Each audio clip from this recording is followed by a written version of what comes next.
सवाल के साथ कि क्या मोदी से हारे तो विपक्ष किसान के सहारे। इस मुद्दे पर बात करने के लिए हमारे साथ एक खास पैनल जुड़ रहा है। हमारे साथ तहसीन पूनावाला साहब जुड़ रहे हैं, जाने माने पॉलिटिकल एनालिस्ट। हमारे साथ कृष्णवीर चौधरी साहब जुड़ रहे हैं, आप अध्यक्ष हैं भारतीय कृषक समाज के। हमारे साथ एक और पॉलिटिकल एनालिस्ट ममता काले जी जुड़ रही हैं। मेरे साथ स्टूडियो में मौजूद है मास्टर शिवराज सिंह जी, आप अध्यक्ष हैं भारतीय किसान यूनियन लोक शक्ति के। आप चारों का बहुत बहुत स्वागत। तहसीन पूनावाला, आप अपनी बेबाक टिप्पणी के लिए जाने जाते हैं। राहुल गांधी का बयान आया जिसमें वो कह रहे हैं कि अगर हम सत्ता में आए तो हम मिनिमम सपोर्ट प्राइस देंगे किसानों को। किसानों का एक तबका और जो विपक्ष है वो सवाल कर रहा है कि अगर इतनी ईमानदार नीयत थी आपकी तो 2006 में जब स्वामीनाथन आयोग की रिपोर्ट पेश हुई थी तब से लेकर 2014 तक आप चुप क्यों थे? क्यों नहीं आप एमएसपी तब दे पाए? और 2010 में संसद में ही आपने क्यों मना कर दिया कि एमएसपी के आधार पर नियम बनाना व्यवहारिक नहीं है? तहसीन पूनावाला। मान लिया कि कांग्रेस ने नहीं दिया उस वक्त, इस बात को तो मान सकते, इसको हम झुठला नहीं सकते, कांग्रेस ने नहीं किया। लेकिन कोई भी व्यक्ति, मैं बड़े विनम्रता से कह रहा हूं, कोई भी न्यूज प्रेजेंटर, कोई भी विपक्ष के लोग और जो किसान संगठन भाजपा के साथ है वो ये नहीं बताते कि माननीय मुख्यमंत्री श्री नरेंद्र मोदी जी जब गुजरात के मुख्यमंत्री थे, आज हमारे वर्तमान प्रधानमंत्री, उन्होंने प्रधानमंत्री मनमोहन सिंह जी को एक पत्र लिखा था और उनकी कमेटी के जो चेयरमैन थे उसमें कहा था कि एमएसपी एक लीगल गारंटी होनी चाहिए। 2010 के बाद की बात है जब इस मांग को ना कर दिया गया था, जिसमें भाजपा भी शामिल थी पार्लियामेंट के अंदर, क्योंकि कांग्रेस की मेजोरिटी नहीं थी उस वक्त। तब माननीय प्रधानमंत्री जी ने कहा था और माननीय प्रधानमंत्री ने अपने चुनाव के रैली में 2014 में कहा था एमएसपी 50% C2 प्लस 50% एमएसपी दिया जाएगा। करेक्ट, ये कहा गया था, ये माननीय प्रधानमंत्री ने किया था। तो जब उन्होंने लिखित में दिया माननीय प्रधानमंत्री, जब वे चीफ मिनिस्टर थे, तो मेरा उस पर काउंटर सवाल है, माननीय मुख्यमंत्री को ये बात नहीं पता थी और जो वादे उन्होंने किए थे उसको अब निभाना है। अब कांग्रेस ये वादा करी, कल अगर कांग्रेस सत्ता में आती और नहीं निभाती तो आपका पूरा राइट है कांग्रेस से ये सवाल पूछने का, लेकिन आज जिसने वादा किया तो नहीं निभाया उससे तहसीन, जो आपने सवाल खड़ा किया मौजूदा सरकार से जुड़ा, वो वैलिड पॉइंट आपका, लेकिन ये तो आप ईमानदारी से कह सकते हैं ना कि कांग्रेस भी किसानों को मिनिमम सपोर्ट प्राइस देने और एमएसपी पर कानून बनाने के लिए, खासकर जो C2+50 का फॉर्मूला है, उस पर ईमानदार नहीं रही 2006 से 2014 तक। ये तो आप मानते हैं बात? नहीं, मैं ये इस बात को इसलिए नहीं मानता क्योंकि जो एवरेज प्रोक्योरमेंट प्राइस है, मैं प्राइस रेंज में नहीं कह रहा हूं, मैं प्रोक्योरमेंट प्राइस डॉलर के मुकाबले कह रहा हूं, बस वो कांग्रेस के शासन में खास करके 2006 से लेके 2012 में इस सरकार से ज्यादा है। मैं डॉलर के, लेकिन ममता काले, ये तो सिलेक्टिव अप्रोच हो सकती है, अपने हिसाब से बयानबाजी हो सकती है, आंकड़ेबाजी हो सकती है, जो बात तहसीन कह रहे हैं, क्योंकि किसानों की जो बुनियादी मांग है वो तो C2+50% है। किसानों की बुनियादी मांग एमएसपी पर कानून बनाने की है। अनुराग जी, बहुत बहुत धन्यवाद। सबसे पहली बात देखिए, जो अन्नदाता है वो हमारे सर माथे पर है और अगर अन्नदाता काम ना करे तो फिर हम सबके घरों में भोजन ना आए। तो अन्नदाता सबसे ऊपर, जय जवान जय किसान सिर्फ नारा नहीं है, ये हमारे लिए सबसे महत्वपूर्ण लोग हैं इस देश के, जो इस देश को चलाने में बहुत महत्वपूर्ण भूमिका निभाते हैं। Point number 1। पॉइंट नंबर 2, देखिए जिस प्रकार से अभी पॉलिटिसाइजेशन किया जा रहा है इस पूरे मामले का, खासतौर पर विपक्ष और कांग्रेस के द्वारा, वो चिंताजनक है। आज से पहले मुझे आप बताइए इस देश के अंदर कब कांग्रेस पार्टी किसानों के साथ खड़ी रही? अगर आप आंकड़ा निकालने के लिए बैठेंगे तो सबसे ज्यादा किसानों ने आत्महत्या इस देश के अंदर किसके शासनकाल में की? लेकिन ऐसा नहीं है ममता काले, कांग्रेस का प्रवक्ता बताएंगे कि देखिए साहब, स्वामीनाथन आयोग तो बनाया ही हमने था। वो बताएंगे कि 2008 में किसानों की कर्ज माफी हमने ही की थी 72,000 करोड़ की। देखिए अनुराग जी, अगर स्वामीनाथन आयोग इन्होंने बनाया था तो फिर इनको इतना लंबा समय क्यों लग गया उसको लागू करने में? क्यों नहीं किया आज तक? मेरा प्रश्न ये है। आज राहुल गांधी जी पहिया पहिया भारत जोड़ो न्याय यात्रा में घूमते हैं और आज बोल रहे हैं कि स्वामीनाथन रिपोर्ट को लागू किया जाए। इनको किसने रोका था? कितने सालों तक, 2006 से 14 तक इनको किसने रोका था? ठीक है तहसीन, वैलिड पॉइंट ममता काले का। संक्षेप में आपका जवाब, फिर मैं बाकी पैनलिस्ट के पास जाऊंगा। तहसीन, संक्षेप में। इसका जवाब मैंने पहले ही दे दिया था अनुराग भाई कि कांग्रेस के पास उस वक्त बहुमत नहीं थी और उसके बाद स्वामीनाथन कमेटी बनने के बाद नहीं, तहसीन माफ कीजिए, ये वैलिड पॉइंट नहीं हो सकता। न्यूक्लियर डील पर सरकार से समझौता किया जा सकता है, किसानों को मिनिमम सपोर्ट प्राइस देने के नाम पर बहुमत की बात होगी। मैं इसकी बात करता हूँ, सुनिए ना। स्वामीनाथन कमेटी जब कांग्रेस ने बनाया उसके बाद कर्ज माफ किए, लेकिन उसके बाद एक दूसरी कमेटी बनाई सारे चीफ मिनिस्टर्स की कि इसको एमएसपी को, बिल्कुल मुझे याद है बहुत अच्छे जी, और माननीय मुख्यमंत्री मोदी जी ने कहा, उसके बाद उन्होंने कहा कि हमें करना है। कांग्रेस ने नहीं किया, इसलिए कांग्रेस सरकार हार गई। पावर के बाद चली गई। आज जो वर्तमान सरकार में उनको उनसे सवाल पूछना पड़े, कांग्रेस ने नहीं किया। लेकिन मैं एक सवाल पूछना चाहता हूं अनुराग भाई, बड़ी विनम्रता से। देखिए, मैं एक लास्ट टाइम में कहना चाहता हूं, हम किसानों की इस मांग को एक्सेप्ट करें या ना करें वो अलग विषय है। हम ये भी मान सकते हैं कि नॉट जस्टिफाइड है, लेकिन कील ठोकना, उन पर टीयर गैस बम के माध्यम से गिराना, ड्रोन से उन पे पेलेट बुलेट्स चलाना, ये क्या जायज है? क्या है? हमारे लोग नहीं है? अगर हम इनको सलाम करते हैं, इनके सामने हम सर लेकिन झुकाते हैं, तहसीन क्या भाई, ये फिर करना चाहिए? 2010 का किसी भी अपना देश में होना आंदोलन चाहिए? राजपथ पर, कर्तव्य पथ पर किस तरीके से आंदोलनकारियों के साथ बर्ताव हुआ वो तस्वीरें भी बताएगा विपक्ष। ठीक है, इस मामले में नहीं फंसते। कृष्णवीर चौधरी साहब, मैं आपसे एक बुनियादी सवाल पूछ रहा हूं। जो आंकड़ा मेरे सामने, उसके मुताबिक 15 साल में इस देश में उद्योग जगत का 15 लाख करोड़ रुपए का कर्जा माफ कर दिया गया। किसानों का कर्ज माफ करने में क्या दिक्कत आती है सरकार को? अनुराग जी, आप सिर्फ कर्जे की कह रहे हैं। ये सोचिए कि किसान कर्जे में गया किन नीतियों से है। उन नीतियों को आज सुधार की जरूरत है। नीति को तो सुधारने के लिए सारा काम करवाया जा रहा है। आप मुझे एक बात बताइए, ये कि 1,06,000 रुपए का एमएसपी पर खरीद होती थी 13-14 में, ठीक है, और 22-23 में हुई है 2,28,000 करोड़ की। 36% सिंचाई का एरिया था 2013-14 में। आज वो 51% कैसे हुआ, ये बता दीजिए। तो जो बजट 27,662 करोड़ का था 13-14 में, आज वो 1,25,000 करोड़ से ज्यादा कैसे हो गया? मेरी बात आप सुनिए, मैं बहुत स्पष्ट मुद्दों में बात करूंगा। आपकी तो सुन रहे हैं। दूसरी बात यह कि न्यूनतम समर्थन मूल्य पर आ रहा हूं। मैंने स्वामी आयोग में मेरी भागीदारी रही है। बिल्कुल, मैं जानता हूं। और जब रिपोर्ट दे दी थी, उस मैंने कहा कि इसको लागू करवाइए। उसमें अतुल अंजान भी थे सीपीआई से।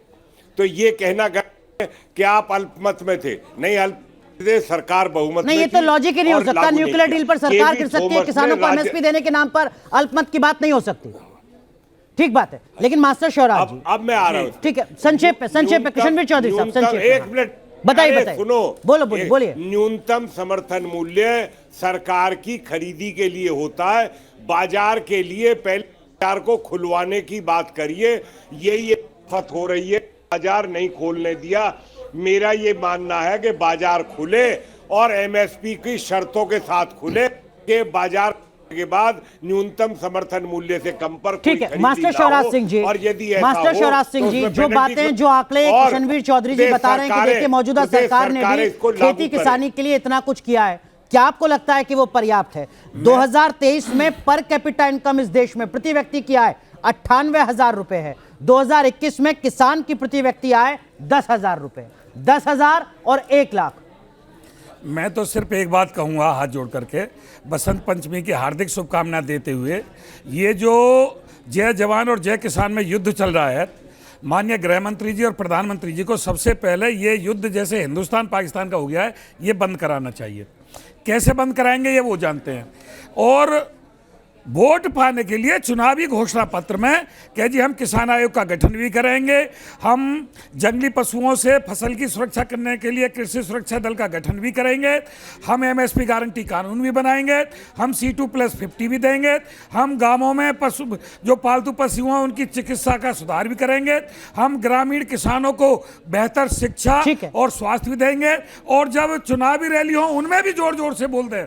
और जो पार्टी सत्ता में आ जाए, विपक्ष भी बोले, मैं विपक्ष के लिए मना नहीं कर रहा, अपने चुनावी घोषणा पत्र को किसानों के मुद्दों से भर दें और सारी बात मान लें चुनाव के समय पे।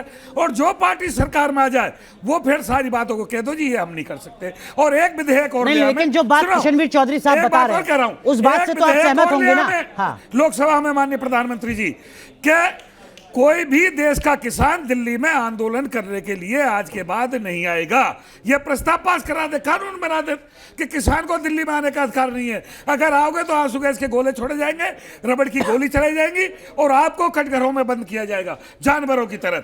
यह कानून लाएं और यह कानून बनाए देश में। कृष्णवीर चौधरी जी, बड़ा सवाल यहाँ पर तंज कसते हुए मास्टर शिवराज जी कह रहे हैं कि किस बात का अन्नदाताओं का देश ये, अगर किसानों की सुधि नहीं ली जाएगी तो। और अभी तो कहना शुरू नहीं किया खालिस्तानी पाकिस्तानी ठीक है, नहीं उस चक्कर में नहीं पड़ते, उस चक्कर में नहीं पड़ते, वो जो भी कह रहा है वो गलत कह रहा है, ये भी कहना शुरू बिल्कुल। किशनवीर चौधरी जी, वो बात मत करिए, आज मुद्दों पे बात, सरकार से बात करके ही समाधान निकला है जी। और सरकार के 3 वरिष्ठ मंत्री खुद बात करने जब चंडीगढ़ चले गए, उनसे 5 घंटे बात जिस समय प्रधानमंत्री गुजरात के मुख्यमंत्री थे उस समय नहीं जानते थे कि एमएसपी गारंटी कानून नहीं बनेगा देश में। एमएसपी गारंटी कानून बनने से यह समस्या आएगी। क्या उस समय प्रधानमंत्री जी को समझ नहीं थी नहीं, जिस समय उन्होंने सारी वकालत किसानों की समाधान हो, 3 बिंदु रह गए। एक बात बताइए, WTO और FTA की बात कहां से अब जोड़ दी गई? किशनवीर जी उस चक्कर में हम नहीं पड़ रहे। WTO में बाहर निकलना संभव नहीं। जो व्यक्ति खुद सिफारिश करता है कि एमएसपी गारंटी कानून होना चाहिए, व्यापार कर रहे हो, 50 का मूल्य मिलना चाहिए, ये नरेंद्र मोदी जी की सिफारिश है। जब गुजरात में मुख्यमंत्री हुआ करते थे, ऑन रिकॉर्ड है ये सिफारिश, और उनका लेटर भी गया था केंद्र सरकार को। आज वो क्यों भूल गए? किशनवीर जी, मेरा ये कहना है कि बाजार खोलने का विरोध हमने गलत किया, जिसका खमियाजा अभी तक वो कमेटी भी रिपोर्ट नहीं दे। वो कह रहे हैं जब बाजार ही नहीं खुलने दे रहे तो डीएम एसडीएम से ऊपर कोई सुनवाई नहीं होगी। एक मिनट, अगर किसान की पेमेंट नहीं होती है तो डीएम एसडीएम से ऊपर कोई सुनवाई नहीं होगी। एक मिनट सुन लो, मेरा सुझाव ये रहा है अब उसमें कि डिस्प्यूट सेटलमेंट अथॉरिटी हो जिसमें 2 किसान हो और 1 उपभोक्ता हो, 1 व्यापारी और 1 पीसीएस अधिकारी हो, तो वो इसलिए कि सजा का प्रावधान क्या। अब जो स्वराज जी, एक बात और है इसमें जी कि क्वालिटी का सवाल उठा है कि क्वालिटी अगर एक नहीं होगी किसान फेल तो हो दाम जाता है। जबरदस्ती आज कैसे भी सरकारी दुकानों पे जाकर के हम माल ले जाते हैं और क्वालिटी पे हमारा इसी चक्कर में तो सरकारी कांटे पर माल नहीं बिक पाता। ठीक है, दलाल के माध्यम से पास हो जाता है। तहसीन पूनावाला आप कुछ कहना चाह रहे हैं? तहसीन पूनावाला आप कुछ कहना चाह रहे हैं? और कुछ आंकड़े मैंने निकाले, 2020-21 में जो फार्मर का प्रोटेस्ट हुआ था, 378 दिन वो चला था, हर दिन 3500 करोड़ रुपए का नुकसान का अनुमान जताया गया, औसतन 13 लाख करोड़ रुपए। किसानों पर तो कुल कर्ज 21 लाख करोड़ रुपए का है जिसकी माफी की वो मांग कर रहे हैं। तहसीन पूनावाला, तो ना करने दे आंदोलन, किसानों को उनकी मांग को पूरी कर दे या उसका कोई सोल्यूशन निकाले।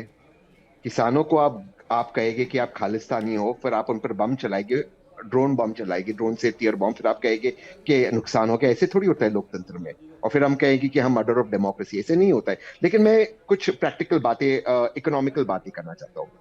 एमएसपी गारंटी का मतलब ये नहीं होता कि सरकार को सारा माल खरीदना। एमएसपी गारंटी का मतलब ये होता है कि उसके ऊपर आपको परचेज है, वो एक मिनिमम सपोर्ट प्राइस होता है। इसका मतलब ये नहीं होता सरकार को सब खरीदना है। सरकार अगर इस बात की श्रेय लेती है कि 80% भारतीय पॉपुलेशन को वो मुफ्त में राशन देती है, ये सरकार श्रेय लेती है, इसमें मोदी जी का ये बहुत बड़ा कार्यक्रम है, इसलिए उनका प्रोक्योरमेंट बढ़ा है। वरना आप एमएसपी देते, किसानों को ये अधिकार दे के वो अपना प्रोड्यूस कहीं पर भी बेचे, निजी व्यक्ति को एक्सपोर्ट करे। बीच बीच में कहीं पर भी सरकार आउट ऑफ द ब्लू लेके आती है, आप चावल एक्सपोर्ट नहीं कर सकते, आप अनियन एक्सपोर्ट नहीं कर सकते। जिन किसानों के कॉन्ट्रैक्ट से, जिन कंपनीज के कॉन्ट्रैक्ट से उन देशों के साथ वो आप कैंसिल कर देते कॉन्ट्रैक्ट्स। इन चीजों को बंद करे ना सरकार। ठीक है, क्यों नहीं करती है सरकार? एक मिनट मास्टर जी, बस केवल ममता काले, क्या आपको लगता है कि वाकई ईमानदार कोशिश हो पा रही है किसानों को एड्रेस करने के लिए, या सिर्फ और सिर्फ राजनीतिक आधार बनाया जा रहा है किसानों को? अनुराग जी, जब पिछली बार प्रोटेस्ट हुआ था तब भी बहुत ईमानदारी के साथ प्रयास हुए थे और इस बार भी बहुत ईमानदारी के साथ प्रयास हो रहे हैं। देखिए, कोई भी अगर किसी के मन में लेश मात्र भी, किंचित भी कोई डाउट है तो वो बातों से हल होगा ना। इस तरीके से अगर हम सड़कों पे आ जाएंगे, 40 दौर की वार्ता हो चुकी, कितनी वार्ता करवाओगे? 40 दौर की वार्ता हुई है किसान और सरकार के बीच में, 40 दौर की वार्ता। शिवराज जी आप रुक जाइए, शिवराज भाई रुक जाइए, मैं आपका बहुत सम्मान करती हूँ, मैं हाथ जोड़ के बोल रही हूँ, जाइए। मैं आपसे सिर्फ ये बोल रही हूं कि मैं भी उत्तराखंड से आती हूं, है ना, मेरे परिवार में भी किसानी होती है, पर भारतवर्ष का किसान कभी ऐसे नहीं करता शिवराज भाई, आप भी जानते हैं। तो इसलिए मैं ये कह रही हूं। लेकिन ममता काले, ये भी तो नहीं हो सकता ना कि चिप्स के दाम तो कंपनी तय कर देगी, लेकिन उस चिप्स में जो इस्तेमाल होने वाला आलू है उसका दाम तय नहीं हो पाएगा।